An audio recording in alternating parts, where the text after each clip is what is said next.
right, so like to begin by acknowledging the Yagara and Turrbal people who are the traditional custodians of the land in which I am presenting from today. I pay my respects to elders past and present, and I'd like to invite you all to acknowledge the land that you are currently on in the chat if you'd like.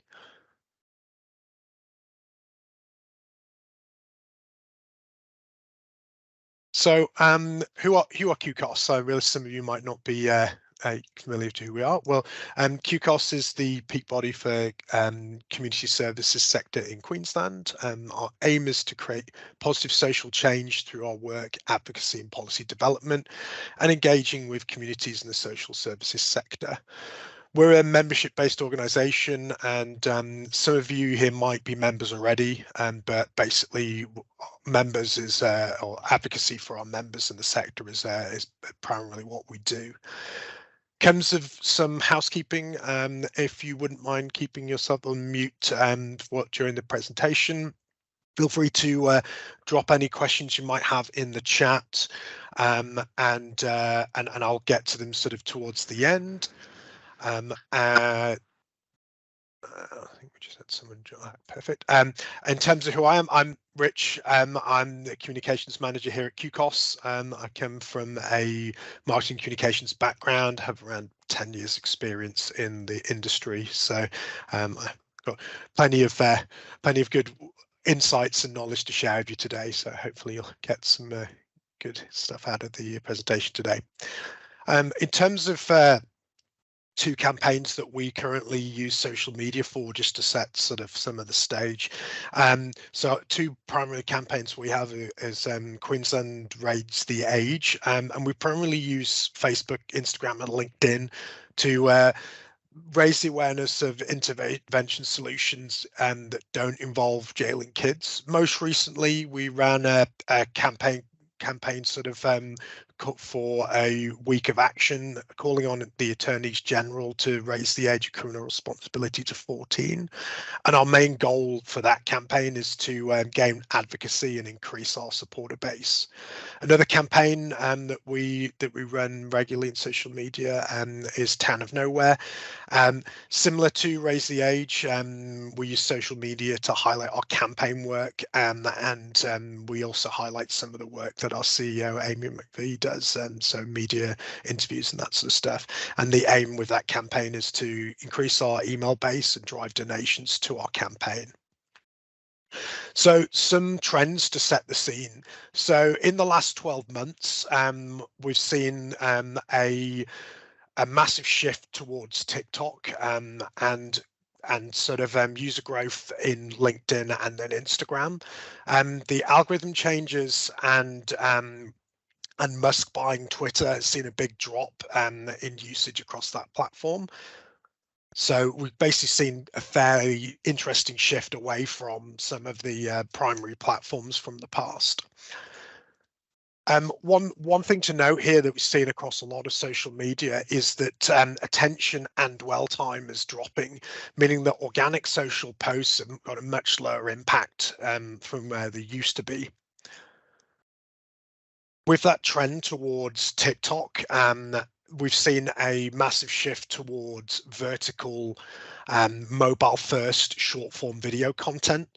Facebook have tried catching up and added Reels to their platform, and YouTube have also added Shorts to their platform to basically enhance that.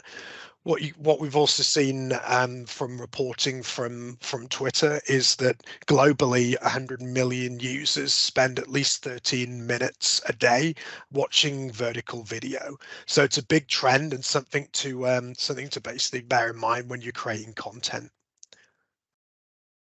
Another trend that we're seeing is that users are gravitating towards communities where they're spending most of their time and they are the most engaged during these communities, rather than spending their time sort of engaging with stuff in their timeline. So what are we actually going to talk about today? Well, there's several links that you might want to take from this presentation. So you'll see this QR code throughout, and behind there's a document that's got all the links on of things I talked about during the presentation in case you want them. Well, firstly, what we're going to discuss is creating a social media communications plan. We'll also discuss about what posts are suitable for social media, where to post and how often, some tools, risks involved with social media. We'll go into a little bit about measurement and framework, and then we'll have a little bit of time towards the end for some questions. So feel free to include anything or thoughts or anything in the chat box. All right, so we'll get started with the communications plan. So a communications plan is an overview of how your teams plan to communicate with key stakeholders. What goes in this plan? Well, your goals and measurements. So what do you want to achieve essentially, and how are you going to measure that?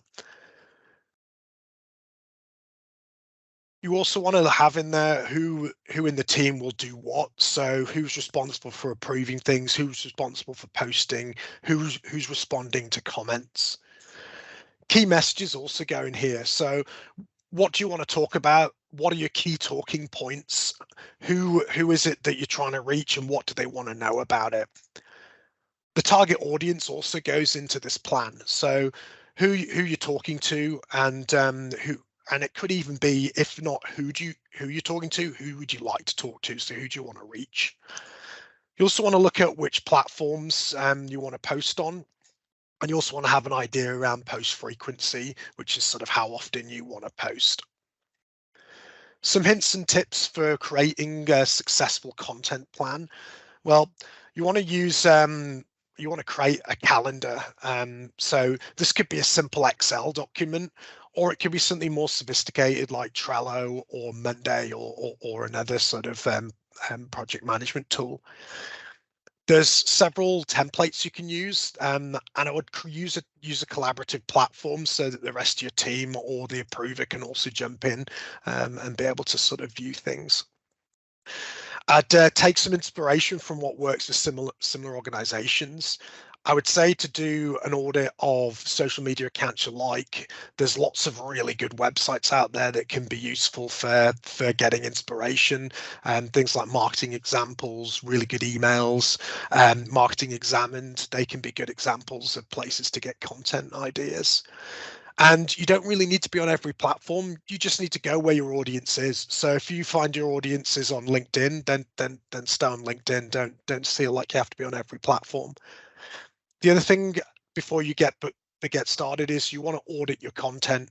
So have a look at what's worked for you in the past. Have a look at what hasn't worked. And fundamentally, you want to track and track performance and adjust. If nothing else, you want to test some more, test a bit more, learn, and then optimize. So what makes a post that's suitable for social media platforms? Well, firstly, it needs to be in the correct size. So there are a number of sizes that you see commonality across different platforms, particularly the 1080 by 920, which is this sort of stories format. That's fairly common across several platforms. And then your 1:1, which is the 1080 by 1080, so the square image. That's also something that's fairly common. And then you have your video types, so the sort of vertical video, and also your YouTube video style as well. Cool. So what makes a good post? Well, there are several elements that make a good post, but at the very least, you want to include two of the list that I'm going to discuss now. So firstly, relevance to your audience. So we need sort of content that your audience wants to consume. You want to create a emotional connection with your audience, so something that resonates with them. You also need to provide some sort of entertainment, so something that people will actually sort of enjoy seeing. The other thing to consider is what utility the post is providing. So is it providing the followers with information, or is it just a post for a post's sake? You also want to consider how you're telling your story. So is it something that you spoke about in the past that you're reiterating? Is it sort of a series of content, but basically selling that story to your stakeholders? eye-catching visuals is something that is very important, especially on Instagram and TikTok, which is a very visual medium. And finally, you want a solid call to action. So by call to action, it's basically what you want your users to do once they've seen the post. So do you want them to go to your website? Do you want them to sign up to something? Do you want them to share it with their friends? Whatever it is, you need to tell people what it is they're supposed to do with the information you provided them. So as I mentioned earlier, visual content is crucial for engagement at social media. Posts with photos, text overlay images and videos get more clicks, shares and comments than text-only posts. That's not to say that text-only posts should be avoided, but if you're wanting to engage with your audience, you need to consider how it looks to someone from the outside. So what type of content to create? Well, there should be a good mix of content that overlaps these three areas. So content you like to make, content that the algorithm favors, and then content that your audience consumes. So somewhere in that mix, either it's a post that cross-sects all of that, or you have a series of posts that sort of address that message. There is the 80-20 rule to consider as well here, where 80% of your posts should look to inform, educate, or entertain your audience. 20% of the posts can be directly about your organization or something that you feel passionate about as an organization. In terms of what sort of posts you should look to do and the sort of topics there is various different topics of posts that sort of go well across social media. Posts that sort of share your values and ambitions as an organization tend to do well. You want to share interesting stories or sort of inspirational stories. Celebrating your team is something else that goes quite well, or even celebrating organizational wins. You want to look to involve your followers where you can. So getting your followers to reply, getting your followers to share, getting your followers to provide you with content and do the work for you is always going to be a winner on social media. And finally, you want to use humor and great photos to get your message out. It doesn't need to all be sort of doom and gloom or sort of hard hitting. It can be a bit lighthearted as well. You also need to remember about accessibility. So you want your content to be able to reach the widest audience and to be accessible to people who might have screen readers, for example. So simple things like adding captions on videos.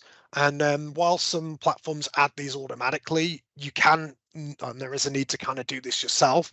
And there are tools out there that will sort of automatically add the captions on there if you upload it into the platform. You also want to think about color combinations. So things like clashing colors on images and sort of text that might get washed out with people who have got low visibility.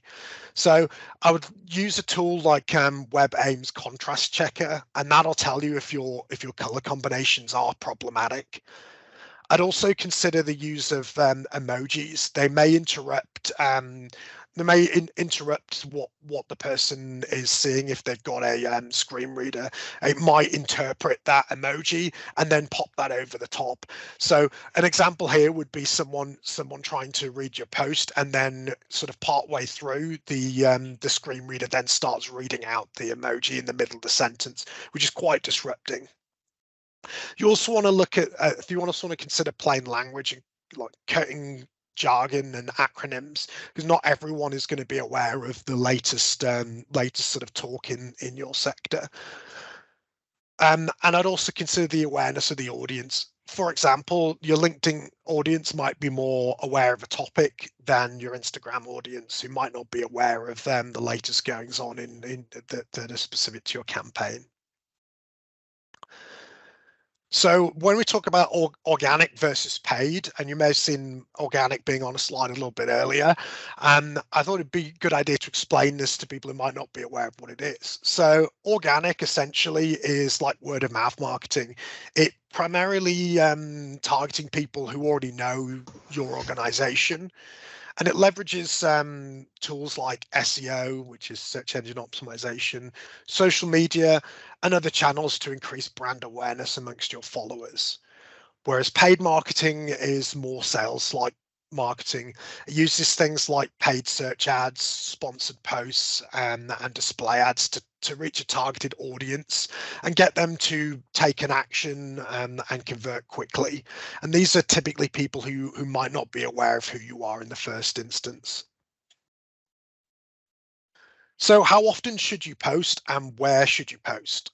In terms of where you should post, well, you don't have to be everywhere, but some insights to consider here. TikTok has the highest dwell time and is the fastest growing platform, but has the lowest organic engagement in that it has the lowest amount of clicks away from the platform, and it's designed for people to stay on the platform rather than move away. Facebook has the lowest dwell time, but it's worth considering here that 60% of all social media users are on Facebook, so it has a huge reach. And Instagram users are the most habitual, 62% log in at least once a day. And X, or Twitter, whichever we're calling it this week, despite a mass exodus since Musk's takeover, is extremely popular with a sort of older demographics, so people aged 35 to 65. And while LinkedIn has the smallest user base, it has a user base that tends to be more educated and have a higher income versus the other networks. So should you have a paid social media strategy within the community sector? Well, a few things to consider when thinking about whether you should have a paid strategy. Engagement across most channels is down. Hootsuite reports that organic Facebook page posts are only seen by 0.07% of the population, and they get an even lower engagement rate. Organic posts are increasingly being deprioritized by the platform owners, meaning that your posts might not reach your intended target. A paid campaign can allow you to select an exact audience you want to target and get your message out to that identical target. Paid campaigns should be aligned to a goal, such as a click-through or an email sign-up.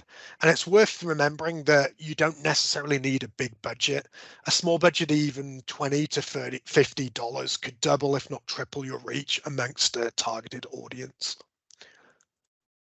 So how often should you post? Well, there are a few sort of baseline ideas of how often you should post. Doesn't necessarily have to follow this trend, but roughly you should look to post on Instagram 3 to 7 times a week, on Facebook 1 to 2 times a day, on Twitter 1 to 5 tweets a day, and on LinkedIn sort of 1 to 5 times a day. Your mileage may vary, so do sort of bear in mind that sort of posting more often might not get the engagement you're after. But equally, if you have something that's worth saying, you don't necessarily have to stick to the strict post 3 times a day, post 5 times a day if you have something that's worthwhile saying. So tools for managing social media accounts. There are several tools out there, but here are a few that we use and a few that might be of interest to you. So firstly, Canva. Canva is a user-friendly Adobe-like design tool, which is a free non-for-profit version. So very worthwhile getting onto if you don't have a design tool. It's very simple to use and makes you sort of really good images and video content.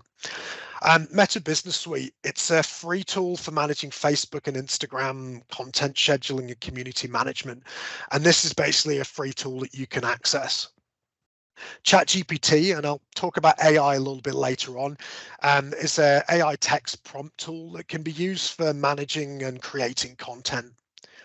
Hootsuite is a cross-channel social media scheduling and community management platform. It has a 75% discount for non-profits, and it's a great tool for having a more professional, collaborative management platform for your tweets and posts, etc. And finally, HubSpot.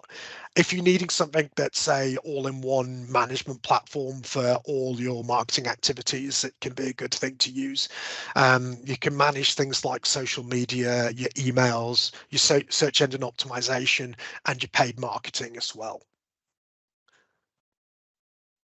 So moving on to AI, should you AI or shouldn't you AI? Well, AI word of the year.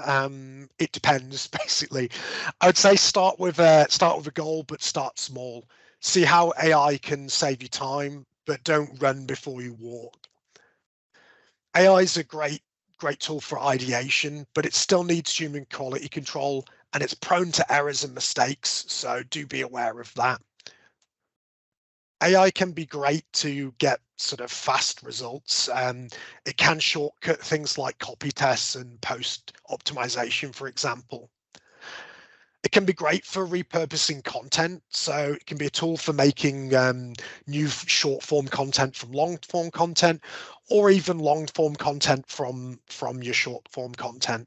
So it's a great way of getting existing content in different forms that might be useful for other platforms. One of the sort of interesting stats here is that 61% of companies are already using some form of AI in their marketing efforts. This is mainly for content production, but there are several other ways in which sort of communications and marketing people are currently using AI. These are, as I said, creating content, repurposing existing content, working with data, so finding trends and summarizing information or finding anomalies in data, learning how to do new things. So AI can be used as a conversation partner for asking questions about topics, and research. So summarizing complicated topics into bite-sized snackable information. Things like explaining particle physics as if I'm a primary school student, be a good example of how you can get AI to help you with your research, or reframing something in another way. Some watch-outs when considering using AI within your sort of communications. Avoid working with sensitive data. So this includes both organizational and client information. Inputting client information is a serious breach of client confidentiality. And basically think of it in this way. Once it's on the platform, the information's public. So you need to make sure you're very careful with what data you're putting in there. Controversial or political topics could result in biased results. So the AI is only as good as the training data in which it learned from. The other thing is you do need to fact check the results. As I alluded to earlier, AI has the habit of hallucinating and making things up. So you do need to make sure you check it against a trusted source. It's always worthwhile getting a second set of eyes on things before publishing, especially for things like spellings. It does use American English for a lot of things, so you will see Z's in a lot of places where they shouldn't be, and it does have a habit of spelling through in any way in which it feels on a particular day. As AI is still an emerging technology, we do need to consider, as such, the balance and the line between creativity and plagiarism. We don't really have a set of rules around how to use AI in a commercial setting, so do consider what it does spit out there and use it as your sort of start point rather than your finish point. So some useful tools for AI, or some AI tools, I guess. There's several, but they generally fall into four sort of general category areas. And the links for these are behind this QR code if you do want to check any of them out. So firstly, you've got the chatbots, and these are the famous ones that you sort of heard a lot about. So there's ChatGPT, Bard, and Bing Chat are the three biggest ones there. There's some text tools for manipulating text and text generation. So you've got the likes of Jasper, Simplified, Writesonic, and Grammarly Go. There's a bunch of visual tools, and these are for creating images and videos. So you've got Canva AI, there's DALL-E 2 and Adobe Firefly. And they're great for creating images and infographics from basically a text input.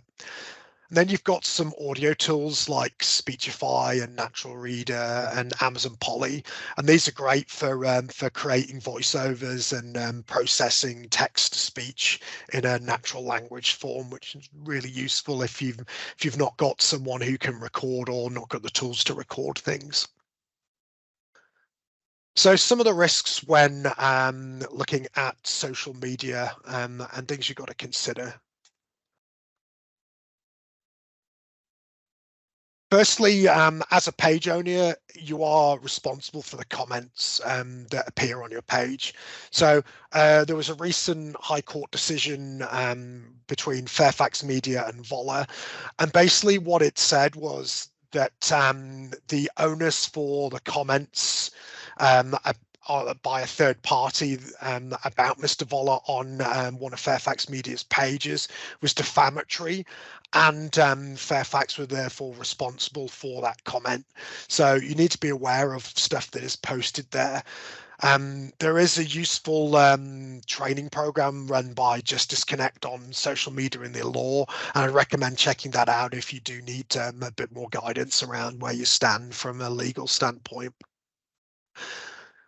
The other thing to consider here is negative and abusive comments. So not everyone will agree with your point of view, and you will attract negative or even abusive comments. There are tools you can use here, but just be aware that when you do go in there. Also, the Twitter or X has become very volatile, and previously banned content has returned. So you may want to consider that when choosing which channels you want to appear on. The other thing is account ownership issues. So there are and have been a number of issues that you see across the point of people not having access to their own accounts. Either a past agency or an employee owns the account and you don't currently own that account. So that is also something worth bearing in mind. So some solutions to combat these risks. Well, in terms of you being responsible for comments on the page, you might want to consider having a content statement across your social media posts.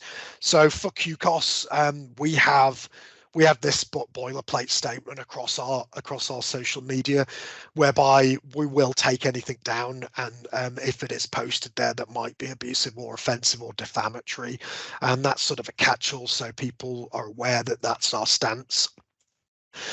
Meta does have some moderation tools that are automated that can help with negative or abusive comments, and this can help you automatically pick up and filter problematic content based on keywords.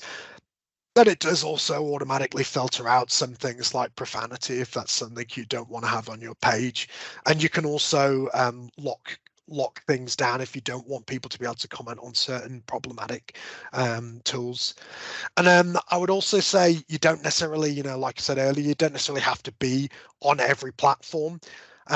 So just make sure you monitor the performance across the platforms you're on. The message here basically is go where your audience is. So if your audience isn't on a platform and it is problematic, then you don't necessarily have to be there. The other thing to consider here is while you can delete, block, ban, and sort of remove people from your channels, if someone does have a genuine complaint, it is often helpful to take that conversation into a private arena, so a private message. And there's some more guides on sort of how to manage that in the links which are behind that QR code. In terms of account ownership issues, I would definitely say one thing to do if you haven't already is make sure you have multiple admins on all of your social media accounts, and make sure when someone leaves or an agency is moved off your accounts that the admins are removed and it's back to someone who is still at the organization. So moving on to some measurement. Well, measurement's quite an interesting topic. Let me jump on. there is lots and lots and lots of noise, and focus can be challenging, and trying to figure out what you should focus on. And this is a trend survey done by Hootsuite around what organizations focus their measurement on. And what you'll see here is that a lot of people are focusing on vanity metrics, and metrics that don't necessarily move the needle in terms of focusing on a goal. So things like follower counts, things like impressions and views that might not actually get a valuable outcome. So what I would suggest here is that you consider that actions speak louder than words, and focus on comments and things that actually have a valuable outcome for your organization.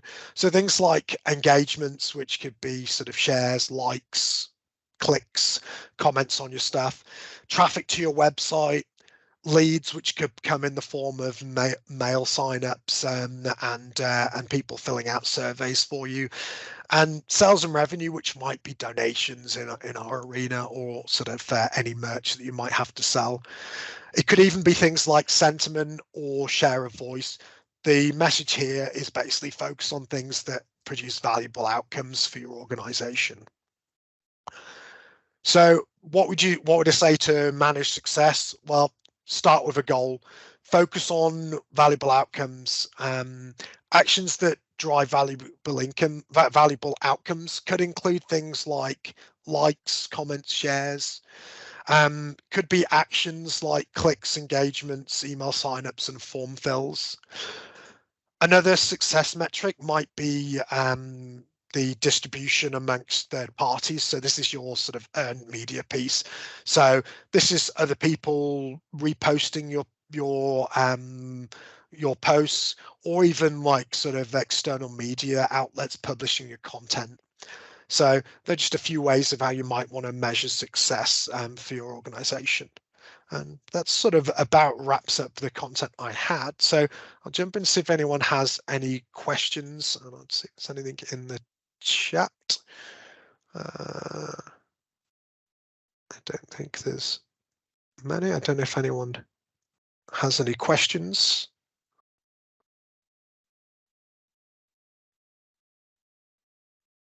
I think there's a lot of information passed there in the last. Stacey, I think you're about to say something.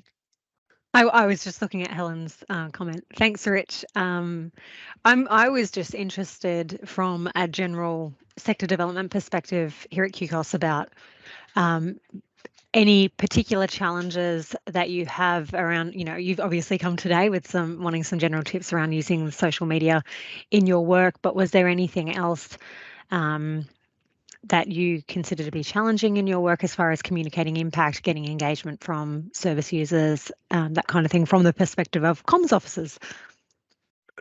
So yeah, look, I think there's a lot of challenges you come across in general.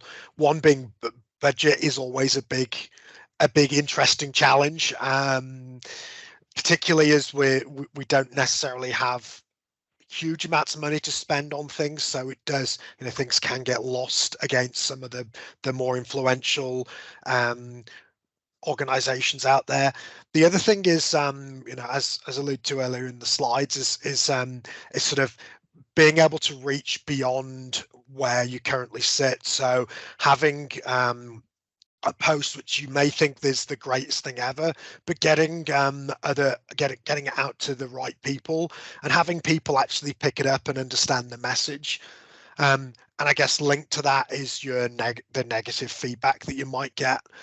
There are a lot of that sort of in there as well around sort of negativity and the same types of people jumping on and sort of trying to sort of badmouth what you're trying to do, which always seems to be an issue. And that can sort of and I haven't seen it much here at QCOS, but I know in previous organizations I've worked at, you get people jumping in and kind of being abusive, and some of the other staff having sort of negative feelings or not wanting to post on social media because of the backlash they might receive.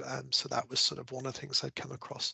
I've seen a chat from or a question here from Nia, I believe it said.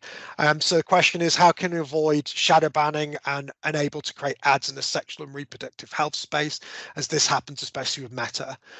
So that's a very good point, and I think that is something I didn't necessarily go into much detail in the presentation, but there is a lot of within lots of social media platforms, there are rules and things that and sensitive very sensitive topics you might have, and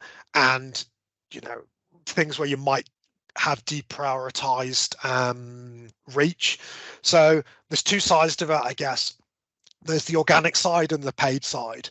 From the organic side, I wouldn't say it's open season, because there are things that are just complete no-nos. But on the organic side, there is a lesser issue in terms of your stuff getting banned.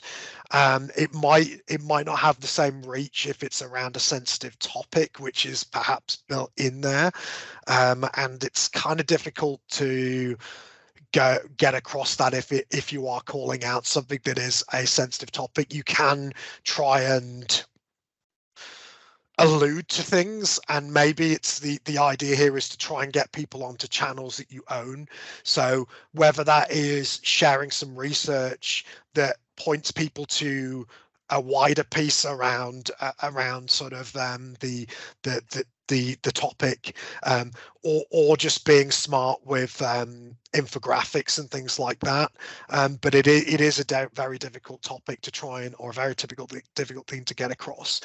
The other thing here as well is around the paid space. So that is a bit more of a yes and no type thing, where it's like, if the policy issue says no, you can't talk about topic A, then basically unfortunately you're out of luck and you can't talk about topic A, and that is sort of something that you can just get sort of, well, your ad will get disapproved and it won't be able to show.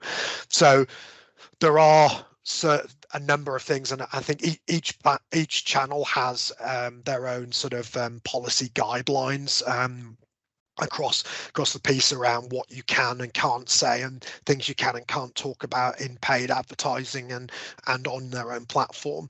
Typically, it is around things like the ones that definitely get kicked out are things like nudity and other sensitive topics like that. Some platforms have have sort of sensitivity around alcoholism and talking about drug use and things like that. Even from an advocacy point of view, or a sort of recovery point of view. So it's always worthwhile trying to sort of reach out to the platforms, or if you know of another organization that is advertising in that space, seeing what's got through for them. So Facebook and Google and LinkedIn have like I think it's called what is it called now? They've got like a sort of an advertising gallery where you can view what other organizations are actually showing. I think Google calls it like their ad transparency center, and Facebook, I think they call it their sort of they call it like their ad library, and within that you can basically see what other organizations are posting in terms of paid advertisements, and if they're able to post stuff, then it's likely that you'll be able to mirror that sort of content. But it is basically a fine line, and it's a very good question to ask. But I'd say first things first is to find the policy documents and read into that in detail. And if you don't have the answers there, then reach out to the platform owners and they'll give you some guidance around what can be posted and what can't be posted. Particularly Facebook is a very good hub there. I have another question, then I'll come to you, Helen. So we have a question from Alyssa. How do you deal with negative feedback on another Facebook page? I think that's a very good question. It can be a difficult one, and I think I would always say address the feedback head on. I wouldn't ignore that ignore that feedback. You know, it's definitely worthwhile at least having your you know, your point or getting your point across there rather than sort of ignoring it. So that'd be definitely something I would have to say. The other thing, and I think Stacey sort of asked there, is it about, are you talking about negative feedback as the issue you're advocating for, or on your organization? I don't know, Alyssa, if that's something you want to comment on. In any case, I would definitely say if you know, it's worth engaging with that if it is there. Cool. So I think you got your hand up, Helen, if you want to take yes, question. Just being lazy rather than typing, but no, good. Interested in that was great. I don't love social media, but you made it seem much more kind of appealing, and well, I'm like, I just got to do this. But one of the things that I always wonder about is like how much. Sometimes I'll post things from NAPCAN, and sometimes I'll try to build a profile for some of the leaders in the organisation. And I know that Amy has quite a high profile. So do you have anything to say about that, like who, which, when, who, what sort of thing? Yeah, that's a great question. So look, there is merit to posting as the organization in terms of some of your official points of view, but it's also what I find that works for us is having another person's sphere of influence. So if your leaders will have different people who follow them, and so it can be another way of amplifying some of your policy ask. It can be another way of amplifying your messaging to a different audience who might not be aware of who you are.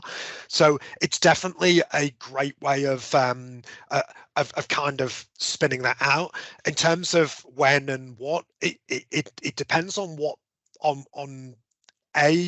what your leaders are comfortable doing, also their sort of, I guess, their sphere of influence, but and then it's also around what the content is about. If it's something that's sort of specific to the organization, it may suit better coming from your organization's page, but there's no harm in testing. I mean, I would say there's no one set rule that works for everyone. So, I know for some organizations what works quite well is posting something on the organization's page and then getting the leaders to reshare it, to comment on it, to add their opinion on it. And that can be another way of amplifying it to a new audience. But I definitely say testing is your friend. Test everything and test a bit more. And if it doesn't work, test something different. But the sort of cadence in which you do your organization versus another, it depends on what you're posting, and it depends on sort of the appetite of your leaders. But you definitely want to be posting, if your leaders are doing a stand-up, or if they take an opinion on something, it definitely makes sense for them to be posting it as well as the organization, or in concert with the organization. It definitely makes sense. And in terms of not wanting to do social, it's a minefield out there, and I completely understand where you're coming from. It's something that I am very passionate about. If it wasn't clear on the presentation, so I sort of love this sort of stuff, but it is a minefield, and if I give you any advice, it's sort of don't. You will make mistakes, so just jump in and see what sticks, and go where your audience is and test some more. I think I like your enthusiasm. I feel like it's sort of like gamify it a little and make it do it enthusiastically, and it's much more. And I think come from a place, if you come from a place where your organization is, it's a place that you're passionate about as an organization, that will always come across. And if it's one of your core beliefs, it doesn't matter if you post it slightly wrong. It's what the organization believes in, so you've always got that founding principle to go back to, and I think that's basically where I would start, I guess, with that. I'll jump into this. A couple of other questions we've got. I think Alyssa, you came back saying, so you were talking about someone was happy, someone wasn't happy about how the organization can help them at a time. That's a tricky one. And I think, look, in those scenarios where it's some direct feedback about the organization, and about you not being able to have the capacity there, having a boilerplate statement, and then sort of addressing it sort of behind, if it's a legitimate critique of your organization, dealing with that in a private message space rather than having sort of the dirty laundry, so to speak, in public, is probably a good way to address that, I guess. Yeah, I don't see if we had anything else. We had go ahead. Go ahead, is Nina? Yeah, go ahead. Yeah. Nina. I think I got the answer to this question, that organic content is the content that's not paid for. Am I right in saying that?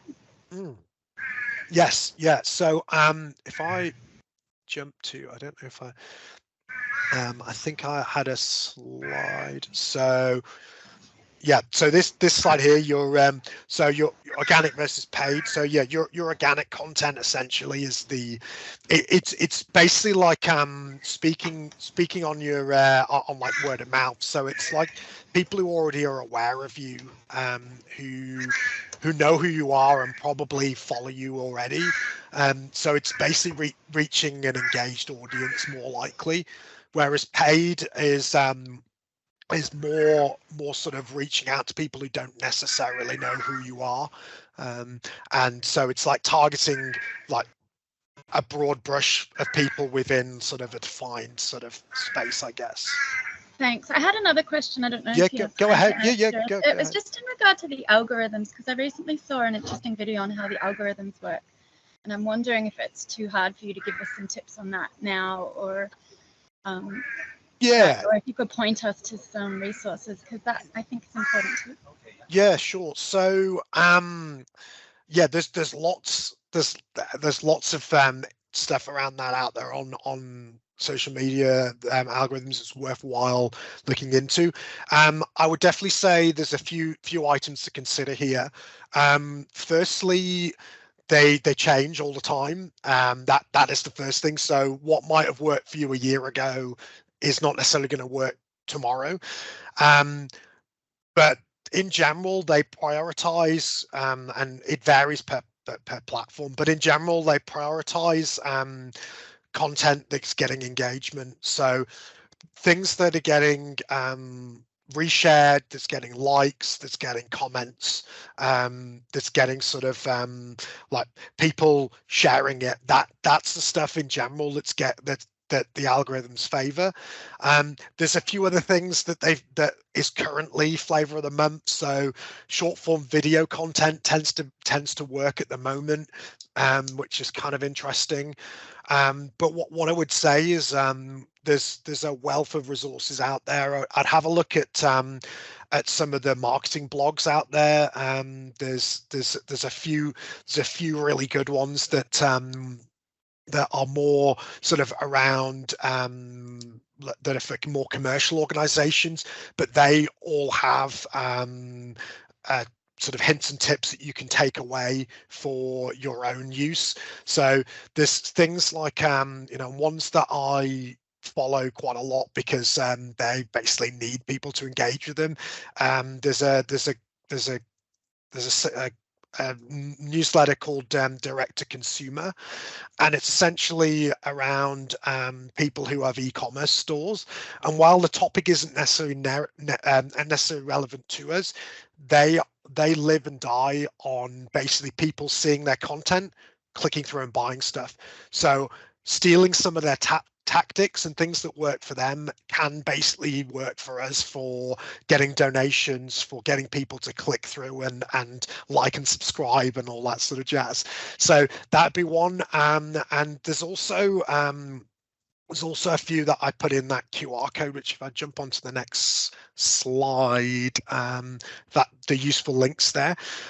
There's a few things around there, like where there's like marketing examples, there's really good emails as well, and they basically do breakdowns of other people's content, and that can be really good for sort of figuring out what worked for them and how you can basically adapt that to your own content. I did have another question come in about LinkedIn or Facebook. What sort of content would you put on LinkedIn? We use Facebook primarily for trying to tap into LinkedIn more to promote the organization to potential partners. Yeah, that's a great question. I think in general for your different types for the different channels, yes, you do need to post different content. I find on LinkedIn that more of the long form content tends to work better. So things like reports, things like longer videos, things that point to sort of organizational advocacy pieces work well there. But again, it's worthwhile testing different types of content there as well. I would also say, just because you've done something in the past doesn't mean that you shouldn't, moving forward, test different things on the different platforms. LinkedIn does have a bunch of things like that can be handy. There's things like polls you can run on LinkedIn. There's things like sort of groups that you can run. You can also have your newsletters hosted in LinkedIn as well, and people can subscribe there. So that's also something to consider when looking at LinkedIn. And I'd also look at how you post in the different groups you might be in on LinkedIn as well. So that's also something to consider. But I would definitely say look at people that you like that do good stuff in LinkedIn and Facebook and the other channels, and see how you can adapt that for your own sort of use. We do have a poll which I think Michael's going to put in the chat, which basically sort of helps us with what you got out of the survey today, as that's basically what it's around. We do have, and I'm assuming some of you might not be familiar with stuff that we do. There's a few sort of links there to have a look at. We do run sort of several events throughout the year, so do have a look at our events page for future events that are coming up.